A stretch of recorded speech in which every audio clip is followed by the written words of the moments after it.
wara di panggung, tapi boncos di rekening?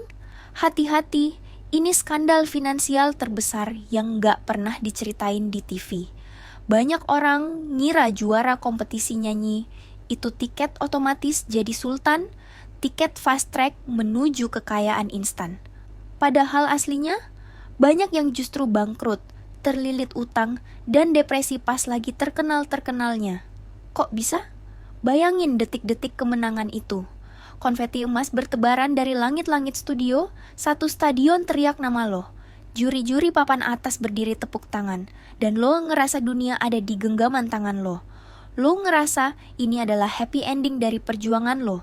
Tapi, begitu kamera mati, lampu panggung padam, dan euforia mereda, horor yang sebenarnya baru dimulai. Lo punya piala emas mentereng di lemari kaca. Followers lo naik ratusan ribu, tapi lo bingung setengah mati gimana caranya bayar tagihan listrik bulan depan. Kenapa? Karena duit hadiah yang digembar-gemborkan di TV itu udah ludes dipotong sana-sini sebelum nyentuh rekening lo. Ironis? Banget. Tapi ini bukan cerita fiksi. Ini kejadian nyata yang dialami oleh banyak alumni ajang pencarian bakat yang gak pernah lo dengar beritanya di infotainment. Masalahnya, kita sering lupa kalau popularitas itu bukan mata uang yang sah.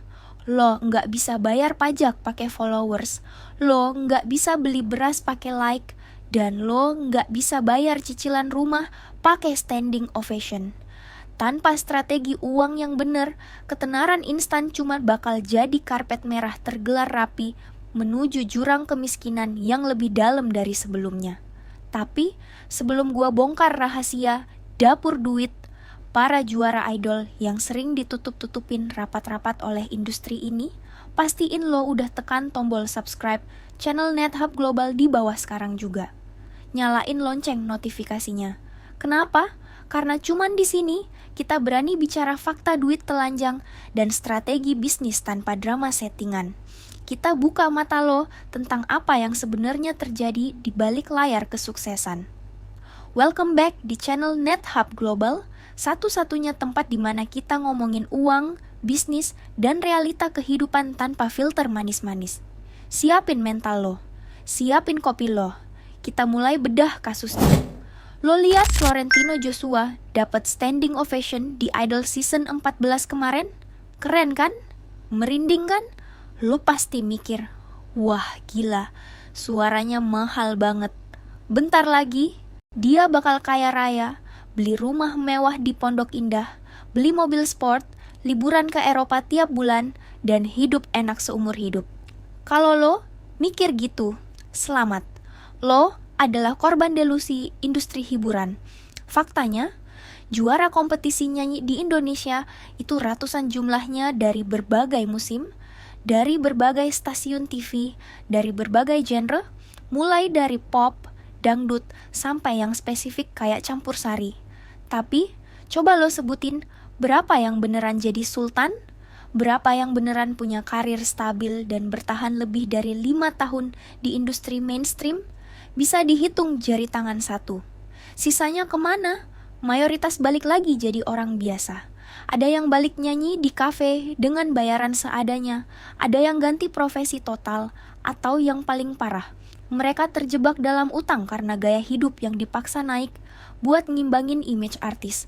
Tapi, pemasukan mereka sebenarnya nol besar.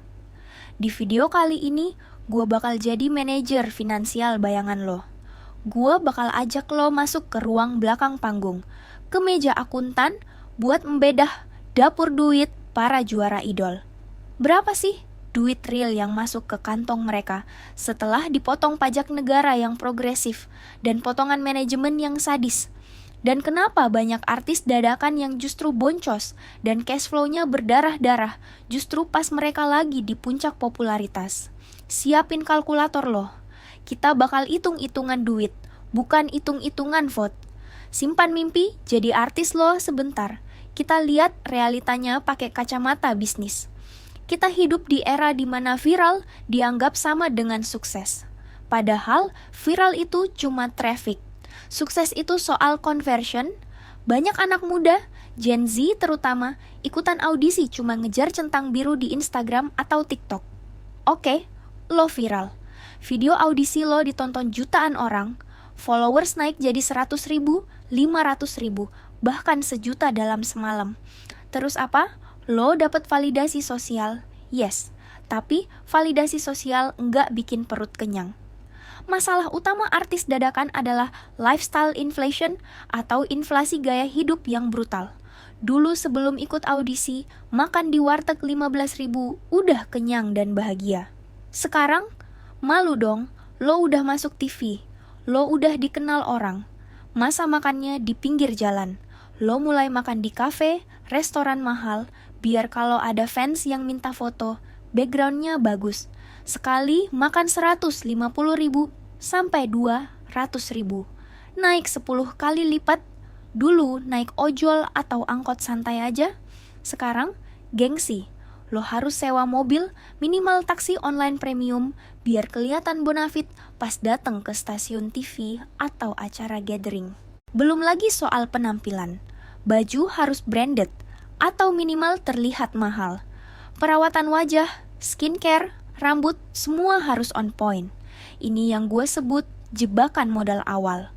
Lo keluar duit banyak banget di depan buat personal branding, buat maintain image, bintang baru. Padahal duit hadiah kemenangan lo belum cair. Dan lo tahu nggak? Hadiah kompetisi itu cairnya nggak hari itu juga sis. Nggak ada tuh ceritanya abis menang lo turun panggung langsung dikasih koper isi duit kayak di film. Proses pencairannya bisa memakan waktu berbulan-bulan. Ada terminnya, ada birokrasinya, ada proses auditnya. Selama nunggu duit cair itu, bisa 3 bulan, bisa 6 bulan, lo hidup pakai apa buat ngebiayain gaya hidup artis lo yang udah meroket itu? Jawabannya seringkali miris. Pay later, kartu kredit, atau pinjaman online. Disinilah bibit kehancuran finansial dimulai. Lo gali lubang utang buat nutupin gengsi dengan harapan nanti kalau hadiah cair kan bisa dibayar. Padahal realita jumlah hadiah yang lo terima nanti jauh dari ekspektasi lo. Band sekelas Slang aja butuh bertahun-tahun, jatuh bangun, tur keliling kota naik bus buat bisa mapan secara finansial. Lo mau kayak instan cuma modal 1 video audisi viral? Wake up. Industri hiburan itu kejam dan volatile. Hari ini lo dipuja, besok ada peserta baru yang lebih lucu, lebih muda, atau lebih sedih ceritanya, lo bakal dilupain dalam sekejap mata. Kalau lo gak punya fondasi manajemen uang yang kuat, ketenaran lo cuma bakal jadi tiket VIP menuju kebangkrutan. Lo bakal jadi artis yang terlihat kaya, tapi aslinya miskin struktur. Oke, lupain soal mental dan gengsi. Sekarang kita bicara angka. Matematika nggak pernah bohong dan nggak punya perasaan. Anggaplah lo juara 1 di sebuah kompetisi nyanyi nasional. Hadiahnya diumumin secara bombastis di TV. Uang tunai 150 juta rupiah. Plus, 1 unit mobil baru. Di kepala lo yang polos, lo mikir, wih, gue punya 150 juta, bersih di rekening plus mobil baru buat jalan-jalan? Salah besar. Mari kita bedah potongannya satu persatu sampai ke tulang-tulangnya. Pertama, monster bernama pajak. Lo harus tahu, hadiah kompetisi itu, perlakuan pajaknya beda sama gaji UMR lo yang kena PPh 21 karyawan biasa. Hadiah perlombaan itu kena PPh, pasal 21 atas peserta kegiatan. Tarifnya progresif sesuai lapisan penghasilan kena pajak, PKP. Dan ingat, mayoritas peserta idol itu anak muda, pelajar, atau mahasiswa yang seringkali belum punya NPWP. Kalau lo nggak punya NPWP, negara ngasih hukuman tambahan. Potongannya lebih sadis, kena tarif lebih tinggi 20% dari tarif normal. Anggaplah lo kena lapisan tarif pajak yang lumayan tinggi karena total hadiahnya besar. Hitungan kasarnya, pajaknya bisa nyentuh angka puluhan juta rupiah yang langsung dipotong dari sumbernya. Lo nggak terima 150 juta, lo terima sisanya. Itu baru uang tunai. Gimana dengan mobilnya? Lo pikir mobil itu gratis tis-tis? No. Dalam banyak kasus kompetisi, baca syarat dan ketentuannya baik-baik. Pajak hadiah barang itu seringkali ditanggung pemenang. Pajak hadiah undian kompetisi itu tarifnya bisa 25% dari nilai barang bruto. Coba kita hitung.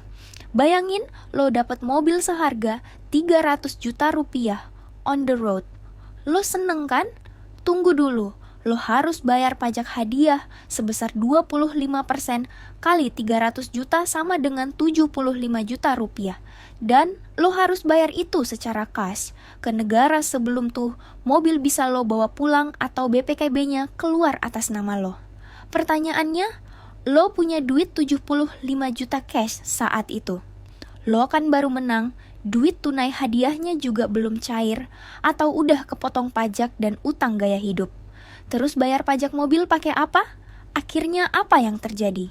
Banyak pemenang yang terpaksa jual mobilnya lagi bahkan sebelum sempat dipakai, cuma buat nutupin pajaknya. Atau lebih parah, mereka ngutang lagi ke rentenir atau keluarga buat nebus hadiah mereka sendiri. Lucu kan? Hadiah kok malah bikin nambah utang. Kedua, the management cut, potongan agensi. Belum selesai, bestie. Penderitaan dompet lo masih berlanjut. Biasanya, peserta ajang pencarian bakat di TV itu terikat kontrak manajemen eksklusif dengan pihak stasiun TV atau label rekaman yang berafiliasi. Tujuannya bagus, biar karir lo diurusin, dicarikan job, dipromosikan. Tapi, jasa itu ada harganya. Dan harganya mahal. Berapa potongannya? Rata-rata industri hiburan main di angka 20% sampai 40% dari setiap penghasilan lo, termasuk hadiah kemenangan lo di kompetisi tersebut. Tergantung isi kontraknya. Jadi, dari sisa uang tunai yang udah dipotong pajak negara tadi, potong lagi misal 30% buat manajemen. Terus, selama kompetisi atau masa karantina, mungkin ada biaya-biaya yang reimburse atau ditanggung peserta. Biaya makeup artis kalau job off air, biaya kostum panggung yang seringkali harus sewa atau beli sendiri kalau budget acara mepet, biaya transportasi, biaya asisten. Mari kita simulasiin secara kasar biar lo kebayang. Total hadiah, uang 150 juta. Potong pajak negara, anggaplah PPh final undian kicu hadiah atau progresif. Sisa 110 sampai 120 juta. Potong manajemen, misal 30% dari gross atau net. Sisa 80 sampai 90 juta. Potong biaya operasional dan bayar utang gaya hidup selama kompetisi. Sisa 60 sampai 70 juta. Bisa jadi yang benar-benar bersih masuk ke tabungan lo cuma tinggal 60 atau 70 juta rupiah.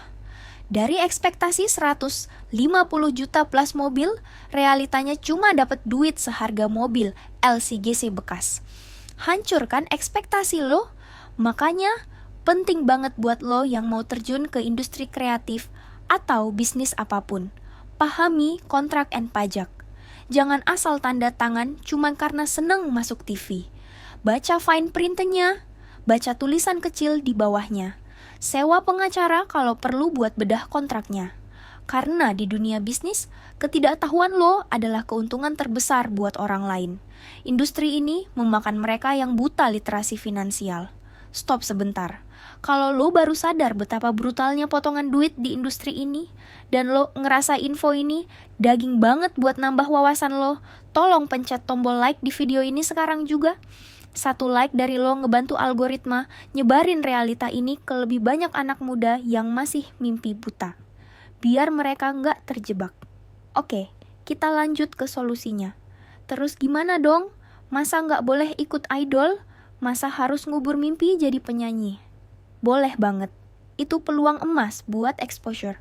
Tapi, lo harus datang dengan strategi, bukan cuma modal suara tinggi dan tampang cakep. Lo harus datang sebagai businessman yang produk jualannya adalah suara lo. Gua bakal kasih tahu caranya gimana para artis cerdas yang mungkin nggak juara 1, tapi juara di kehidupan nyata mengubah ketenaran sesaat jadi kekayaan abadi. Strategi pertama, pahami active income versus passive asset. Ingat ini dan catat di jidat lo, job nyanyi itu active income. Lo harus hadir, lo harus nyanyi, baru lo dapat duit. Kalau lo sakit, lo serek, atau lo lagi nggak mood, duit nggak masuk. Suara lo bisa serak karena usia. Karir lo bisa redup karena tren musik berubah. Fans lo bisa bosan dan pindah ke idola baru. Itu alamiah. Artis cerdas, begitu dapat duit gede dari kontrak pertama, iklan atau hadiah juara, mereka gak beli mobil sport. Mereka gak beli tas branded buat pamer di arisan. Mereka nahan diri. Mereka pakai duit itu buat beli aset. Contoh paling bener, beli properti atau tanah di daerah yang lagi berkembang. Tanah nggak butuh perawatan ribet, harganya naik terus jangka panjang. Atau kalau modal belum segede itu, masukin ke instrumen keuangan kayak SBN, surat berharga negara, obligasi, atau saham blue chip yang bagi dividen rutin. Biarkan uang hadiah itu beranak pinak. Jadi, kalau tahun depan lo udah nggak laku di TV, job manggung sepi, lo masih punya passive income dari dividen atau uang sewa properti buat biaya hidup sehari-hari. Jangan kayak OKB, orang kaya baru yang duit cair langsung DP mobil mewah. Mobil itu liabilitas, harganya turun terus, depresiasi. Pajaknya jalan terus tiap tahun, bensinnya minta Pertamax turbo, servisnya mahal. Itu bukan aset, itu mesin penyedot kekayaan. Beli mobil mewah kalau aset produktif, lo udah bisa bayarin cicilannya. Strategi. Kedua, personal branding is business. Lo adalah bisnisnya.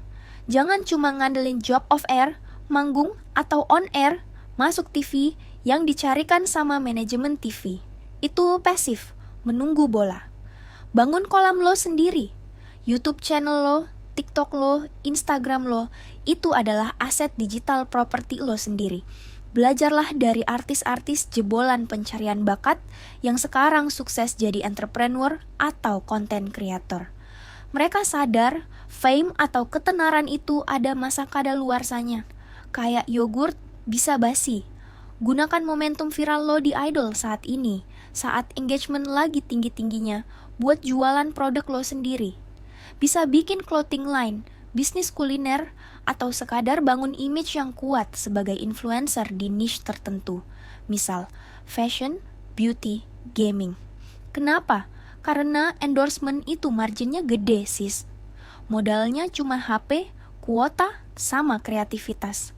Lo nggak perlu sewa panggung, lo nggak perlu band pengiring.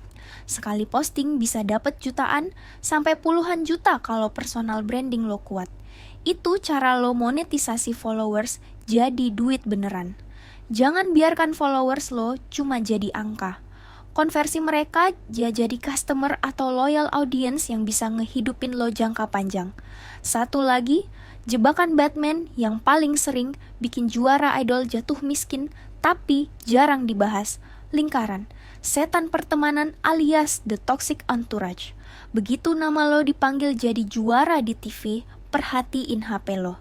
Tiba-tiba saudara jauh yang gak pernah nanya kabar jadi nelpon minjem duit.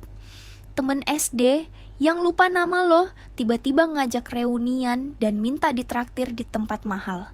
Lo bakal dikelilingi oleh yes girl, orang-orang yang cuma mau dompleng ketenaran lo, muji-muji lo setinggi langit, dan ngomporin lo buat belanja hal-hal gak penting demi gengsi kelompok. Kalau lo gak punya mental tega buat bilang tidak, duit hadiah lo bakal ludes dibagi-bagi ke lintah darat berkedok sahabat dan keluarga parasit. Ingat prinsip ini, saat lo di bawah, lo kenal siapa temen lo. Tapi saat lo di atas, temen lo yang baru kenal siapa lo. Jangan naif. Lindungi aset lo dari mereka yang cuma ada pas lo lagi bersinar, tapi hilang pas lo butuh sandaran.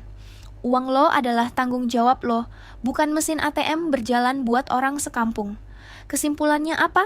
Menang idol atau kompetisi bakat apapun, itu cuma pintu gerbang, bukan garis finish. Di dalam gerbang itu, ada hutan belantara finansial yang buas. Ada pajak, ada manajemen yang tricky, ada gaya hidup yang menjebak, ada inflasi. Kalau lo masuk ke hutan itu tanpa peta, tanpa ilmu manajemen uang, dan tanpa senjata, tanpa strategi investasi, lo bakal dimakan hidup-hidup sama industri ini. lo bakal keluar dari hutan itu telanjang bulat dan miskin. Jadi, buat lo semua yang lagi ngejar mimpi jadi artis, atau Gen Z yang pengen cepet kaya lewat jalur viral, belajar akuntansi dasar. Pahami mana aset mana liabilitas. Belajar pajak. Pahami kewajiban lo sama negara biar nggak kaget. Belajar investasi. Pahami cara bikin duit kerja buat lo. Karena skill nyanyi bisa bikin lo terkenal, tapi cuma skill keuangan yang bisa bikin lo kaya dan tetap kaya sampai tua. Jangan sampai lo viral di 2026, dipuja-puja, tapi miskin lagi, dan terlupakan di 2027. Jadilah legenda yang cerdas. Jadilah artis yang punya bisnis empire. Kalau lo ngerasa konten ini ngebuka mata batin finansial lo, subscribe sekarang. Kita bedah realita bisnis yang gak diajarin di sekolah, kampus, apalagi di panggung hiburan. Sekarang giliran lo. Tulis di kolom komentar di bawah. Kalau lo tiba-tiba dapat uang kaget 150 juta hari ini, lo bakal pakai buat apa?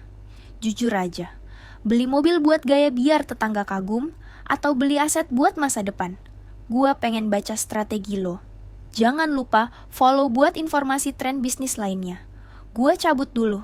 Sing like a star, invest like a girl boss. Peace.